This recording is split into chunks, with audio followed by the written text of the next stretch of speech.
my name is Taylor Davis, and I'm going to demonstrate how to change a tire today. Obviously, I'm not really going to change a tire because I'm pregnant. So I have the materials. So really the first step you're going to do is you're going to get your materials. So you're going to need a jack and a lug wrench, and then of course you're going to need a spare tire for whatever tire you are going to change in your car.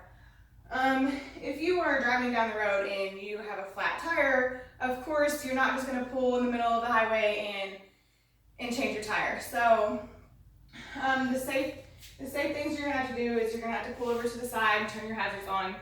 You're going to want to find a flat surface. You're not going to want to be in a bunch of rocks or on a really sharp shoulder or a curb or anything like that. You're going to want to find a straight shot, like a straight highway, as far away from the actual highway as you can get, or on the road, wherever you're at.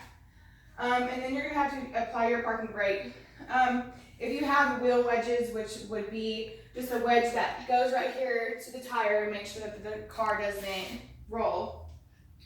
So then, to actually start changing a tire, most tires nowadays have hubcaps on them, so you're going to have to, this one doesn't have one, but you're going to have to take the hubcap off the tire first. So then, before you jack up the car, you're going to want to loosen up the bolts here, because with the lug wrench, you're going to have to loosen these up, because if you do it while it's on the jack, then you're going to end up trying to take them and then the whole car's going to roll. I've actually done that before.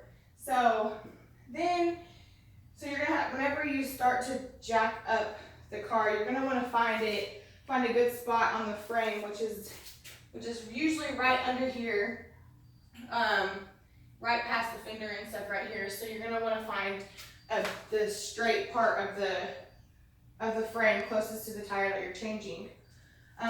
Whenever you're jacking up your car, you do not want to go too high, because then your whole car is just going to go. So just make sure that you don't do it too high, but you do it probably about, go up a little bit off the ground, enough so you can get the tire on and off. So second, you're going to want to remove the tire. I have learned to help me remove an actual tire, since I'm a female, it's kind of hard, they're heavy, is to take a crowbar or something like that, and you just prop it up underneath the thing and you just lift it, and it helps you get the tire off of the bolts or whatever here.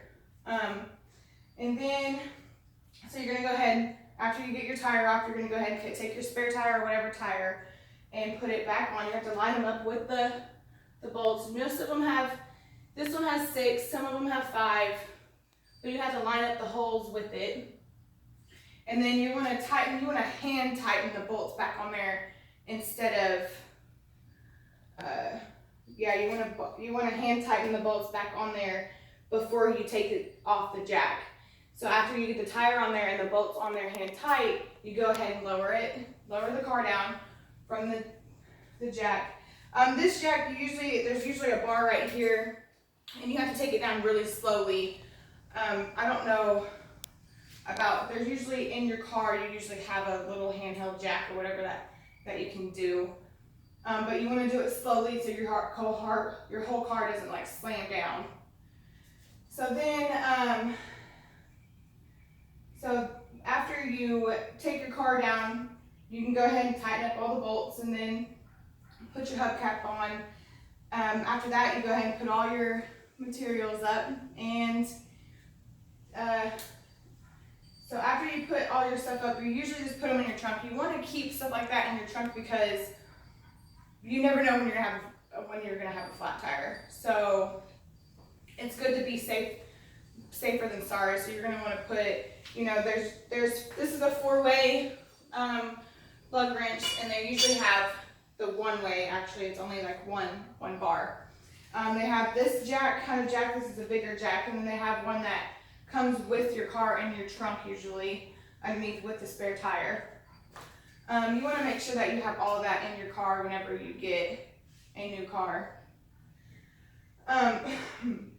So after as soon as you get the spare tire on there, you're gonna want to check the tire pressure, because if the spare tire is gonna be carrying a lot more weight than all the other tires. So go ahead and check the tire pressure as soon as you can get to an air pump or whatever, so like a 7-Eleven, however it works for you. So that's pretty much how you change a tire. All done. Good? Yeah. Is it all right? Oh, my back hurts.